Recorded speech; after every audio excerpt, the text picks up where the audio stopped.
আসসালামু আলাইকুম। আজকে আমাদের অ্যাডোবি ইলাস্ট্রেটরের চতুর্থ পর্ব। আজকের পর্বে থাকছে পেন টুল এবং কার্ভেচার টুল নিয়ে আলোচনা।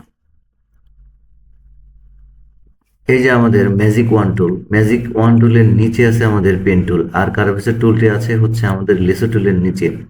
তাহলে আমরা প্রথমে আলোচনা করি পেন টুল নিয়ে। পেন টুল আসলে খুবই গুরুত্বপূর্ণ একটা টুলস, যে টুল নিয়ে আমাদের অনেক কমপ্লেক্স জায়গা ড্র করতে হয়। এই যে দেখুন, আমি যদি এই যে এখানে যে পেন টুলটি আছে, এখানে কিন্তু সাদা একটু অংশ দেখতে পাচ্ছি। এই অংশের উপরে যদি আমি মাউসের লেফট বাটন প্রেস করি, তাহলে দেখুন এর আন্ডারে আরো তিনটা টুলস আছে। তো আমি যদি এই যে এখানে যে টুলস গুলো আছে, এর এই পাশে যে একটা সাদা অংশ আছে, এখানে যদি ক্লিক করি, তাহলে দেখুন সে আবার চলে যাচ্ছে।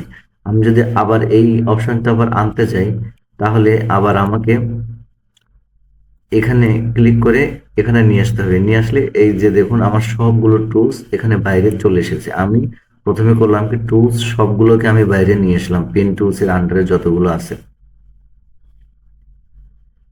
পেন টুলস এর ড্রয়িং এর ক্ষেত্রে অনেক সুবিধা আছে। যেরকম ধরেন, আপনি যদি একটা স্ট্রেট লাইন ড্র করতে চান সেটাও পারবেন, কোনো রাউন্ড ফিগার ড্র করতে চান সেটাও পারবেন। আমি যদি এখানে একটা পয়েন্ট সিলেক্ট করি, আমি যদি এখানে অ্যাঙ্কর পয়েন্ট সিলেক্ট করি, এটা হচ্ছে আমাদের অ্যাঙ্কর পয়েন্ট। এই যে অ্যাঙ্কর, আমি এখানে ড্র করার সাথে সাথে মাউসের সামনে কিন্তু আমাকে সে দেখাচ্ছে যে এটা অ্যাঙ্কর পয়েন্ট। এই অ্যাঙ্কর পয়েন্ট শো করার সাথে সাথে দেখুন আমি খুব সহজে স্ট্রেট ভাবে ড্র করতে পারছি। এই যে দেখুন, আমি যখন অ্যাঙ্গেলে নিচ্ছি তখন কিন্তু আমার লাইনটা একটু আঁকা বাঁকা বোঝা যাচ্ছে, মানে আপনি দেখলেই বুঝতে পারবেন যে আসলে এটা আপনার স্ট্রেট হয়নি। আবার আরো একটি সুবিধা আছে, যে আমি যদি কিবোর্ড থেকে শিফট প্রেস করে ধরি, এই যে দেখুন আমি শিফট প্রেস করে ধরলাম, একটু এটা কিন্তু একেবারে স্ট্রেট। এবং আপনি চাইলেও কিন্তু এটাকে বাঁকা করতে পারবেন না, একমাত্র 45 ডিগ্রি অ্যাঙ্গেল আর হচ্ছে 90 ডিগ্রি অ্যাঙ্গেল ছাড়া। এই যে দেখুন 45 আর 90-র মাঝখানে আপনি কখনোই বাঁকাতে পারবেন না। এখন আমি এটাকে স্ট্রেট লাইন ড্র করি একটা। এই যে দেখুন, আমাকে আমাকে কিন্তু আমি কিন্তু শিফট প্রেস করে ধরে আছি। এই যে আমি কিন্তু খুব সহজে একটা রেক্টেঙ্গেল ড্র করে যাচ্ছি। এই যে দেখুন, আমি এদিকে মাউস নিয়ে যাচ্ছি, ও আমাকে স্ট্রেট সোজা একটা দাগ দেখে দিচ্ছে যে এটা হচ্ছে স্ট্রেট পয়েন্ট। এই যে এখানে আমি ক্লিক করলাম, আমার এটা হচ্ছে last anchor point. First anchor point ছিল, আমি এখানে লাস্ট সাথে অ্যাড করে দিলাম। এই যে দেখুন, খুব সুন্দরভাবে আমি এটা ড্র করে ফেলেছি। এখন আমি যদি চাই যে একটু এলিপস ড্র করবো, অর্থাৎ একটা বৃত্ত ড্র করবো, আমি সেটাও করতে পারবো। আমি এই যে দেখুন, আমি প্রথমে এই যে পেন টুলের এটা নিলাম, নেওয়ার পরে এই যে দেখুন আমি এটাকে প্রথম ফার্স্ট পয়েন্ট নেওয়ার পরে আমি দ্বিতীয় পয়েন্টে নিয়ে, এই যে দেখুন আমি এটাকে খুব সহজে আমার সুবিধা মতো আমি রাউন্ড করতে পারছি। এই যে দেখুন, এই যে এটা আমি কন্ট্রোল জেড চেপে পিছনে চলে গেলাম, তারপর আমি এখানে এসে আমি দেখুন কিছুটা করে দিলাম। এখন দেখুন এই কাজগুলো কিন্তু আমি পেন টুল দিয়ে খুব সহজেই করতে পারি। এখন আসি যে পেন টুলের উপরে যে প্লাস চিহ্ন আছে, এটার নাম হচ্ছে অ্যাড অ্যাঙ্কর পয়েন্ট টুল। আর যেটা মাইনাস আছে সেটা হচ্ছে ডিলেট অ্যাঙ্কর পয়েন্ট। আমাদের অ্যাঙ্কর পয়েন্ট হচ্ছে এই যে আমি যে চারটা পয়েন্ট নিলাম এই রেক্টেঙ্গলের, এই চারটা পয়েন্ট হচ্ছে আমার অ্যাঙ্কর পয়েন্ট। এখন আমি যদি চাই যে আমার এই লাইনের মাঝখান থেকে আমার ডিজাইন একটু সামনে কিংবা পিছনে নিতে হবে, মানে একটু মডিফাই করতে হবে, তখন আমরা এই অ্যাঙ্কর পয়েন্ট এর যে অ্যাড অ্যাঙ্কর পয়েন্ট আছে এই টুলটা ব্যবহার করব। এই যে এই টুলটা আমি সিলেক্ট করব, করার পরে আমি মাঝখানে একটি অ্যাঙ্কর পয়েন্ট নেব। এই যে আমরা প্রথমে খেয়াল করি যে এখন কিন্তু মাঝখানে আমার কোনো অ্যাঙ্কর পয়েন্ট নেই, এর জন্য আমি এটাকে মডিফাই করতে পারছি না।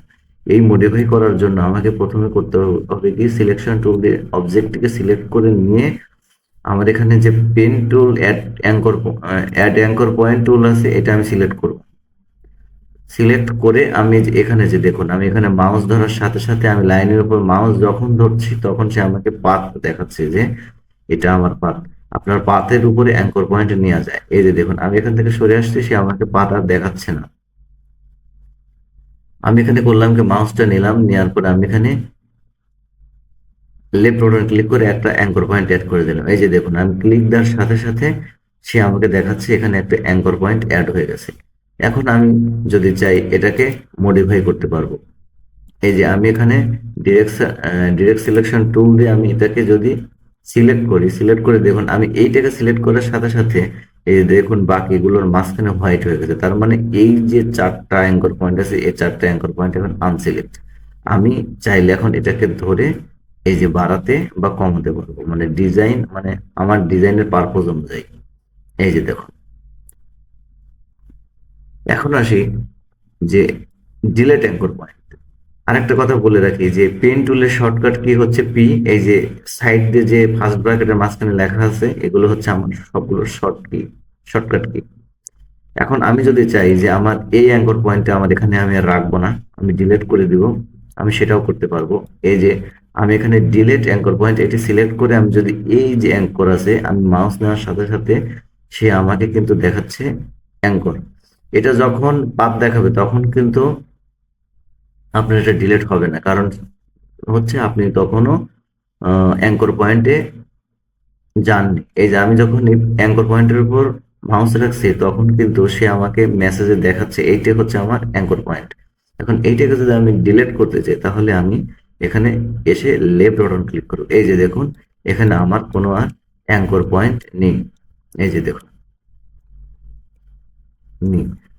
এখন আসি আমাদের অ্যাঙ্কর পয়েন্ট টুল। আমাদের ছিল হলো পেন টুল, আর পরে দুটো ছিল অ্যাড অ্যাঙ্কর পয়েন্ট টুল, তারপরটা ছিল ডিলেট অ্যাঙ্কর পয়েন্ট টুল, এরপর এটা হচ্ছে অ্যাঙ্কর পয়েন্ট টুল। এটা শর্টকাট কি হচ্ছে শিফট প্লাস সি একই সাথে প্রেস করে ধরে রাখলে আপনি এই টুলটা পেয়ে যাবেন। আমি করলাম কি, এখন অ্যাঙ্কর পয়েন্ট টুল এটা আমি সিলেক্ট করলাম, এইটার ব্যবহার দেখি। দেখার পরে এই যে দেখুন আমার এখানে মাউস নেওয়ার সাথে সাথে সে আমাকে অ্যাঙ্কর পয়েন্ট ডিরেকশন শো করাচ্ছে। এই যে এটা আমার অ্যাঙ্কর পয়েন্ট, কিন্তু মাঝখানে যখন নিচ্ছি তখন সে আমাকে পাথ দেখাচ্ছে। আমার এই অ্যাঙ্কর পয়েন্ট আর এই অ্যাঙ্কর পয়েন্টের মাঝখানে কিন্তু কোনো আর অ্যাঙ্কর পয়েন্ট নাই, এর জন্য সে আমাকে পাথ দেখাচ্ছে। যদি আমার এখানে একটা অ্যাঙ্কর পয়েন্ট থাকতো সে আমাকে দেখাতো এটা অ্যাঙ্কর। আমি এখানে সিলেক্ট করলাম, করার পরে দেখুন আমি এখানে লেফট বাটন ক্লিক করলাম, দেখুন আমার এই বাকি তিনটা কিন্তু আনচেক হয়ে গেছে আর এটা চেক হয়ে গেছে। আমি যদি এখন চাই এটাকে আমার পছন্দ মতো আমি রাউন্ড করতে পারবো। এই যে দেখুন, এই যে আমি এখন আবার এটাকে ধরলাম, ধরে এই যে দেখুন, এই যে মানে আপনার পেন টুলের কাজ আপনি যত বেশি প্র্যাকটিস করবেন তত বেশি এক্সপার্ট হবেন। আর পেন টুলের কাজ আহ, যত কম পারবেন আপনার ডিজাইনের এক্সপার্টিস তত কমে যাবে। আপনি প্রতিদিন প্র্যাকটিস করবেন এগুলো। এই যে দেখুন, এই যে আমি খুব সহজেই অ্যাঙ্কর পয়েন্ট টুল দিয়ে এটা করতে পারছি। এখন আমরা দেখব কার্ভেচার টুল। কার্ভেচার টুলটি হচ্ছে এই যে আমাদের যে পেন টুলের যে বক্স আছে, এই টুলের পাশেই এটা হচ্ছে আমাদের কার্ভেচার টুল।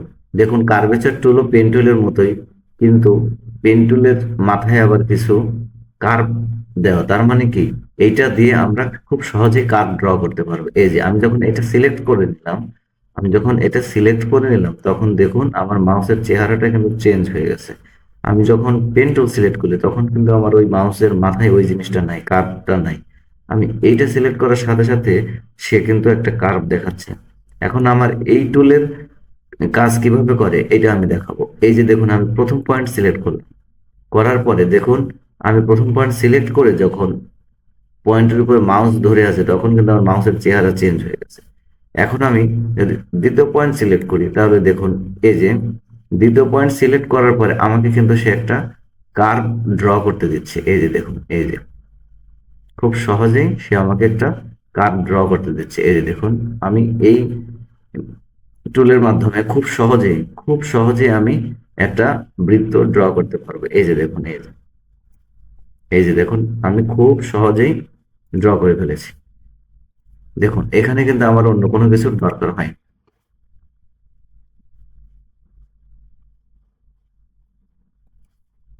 এই যে দেখুন এখন কার্ভেচার টুল নিয়ে যদি আমি একটা ড্র করার পর আমি যদি শিফট প্রেস করে রাখি তাহলে দেখুন সে মাউসের সাথে একটা মাইনাস দেখাচ্ছে, মাইনাস। ঠিক আছে, এই যে দেখুন আমি মাইনাস নিয়ে এখন আমি এদিকে যাচ্ছে। এই যে সে আমাকে মাইনাস দেখাচ্ছে। আমি এটা ছেড়ে দিলাম, আবার সেটা চলে যাচ্ছে। এখন এই অপশন থেকে বের হয়ে আসতে হলে আপনাকে ইএসসি তে প্রেস করতে হবে, তাহলে দেখুন আমার আবার আগের অপশন চলে এসেছে। এই যে তো এই ছিল আজকে আমাদের পেন টুল এবং কার্ভেচার টুল নিয়ে আলোচনা। আসলে পেন টুল এবং কার্ভেচার টুল আর আরেকটি টুলস আছে, সেটি হচ্ছে অ্যাঙ্কর পয়েন্ট টুল। এই কয়েকটা টুল আমাদের জন্য খুবই গুরুত্বপূর্ণ ডিজাইনের জন্য। আপনি যখনই অ্যাডোবি ইলাস্ট্রেটরে কাজ করতে যাবেন, কোনো ড্রয়িং করতে যাবেন, ছোটখাটো ড্রয়িং করতে যাবেন, আপনার ডিজাইন মডিফাই করার দরকার হবে, তখনই অ্যাঙ্কর পয়েন্টের দরকার হবে। অ্যাঙ্কর পয়েন্ট ছাড়া আপনি চিন্তাও করতে পারবেন না। সো বন্ধুরা, অ্যাঙ্কর পয়েন্ট নিয়ে বেশি বেশি প্র্যাকটিস করুন, বেশি বেশি কাজ শিখুন, তাহলে দেখবেন আপনাদের ডিজাইন আরো বেশি সুন্দর হবে, আরো বেশি অ্যাট্রাকটিভ হবে। তো এই ছিল আজকে আলোচনা। আজকে এ পর্যন্তই। আপনারা সবাই ভালো থাকবেন। আসসালামু আলাইকুম রহমতুল্লাহ।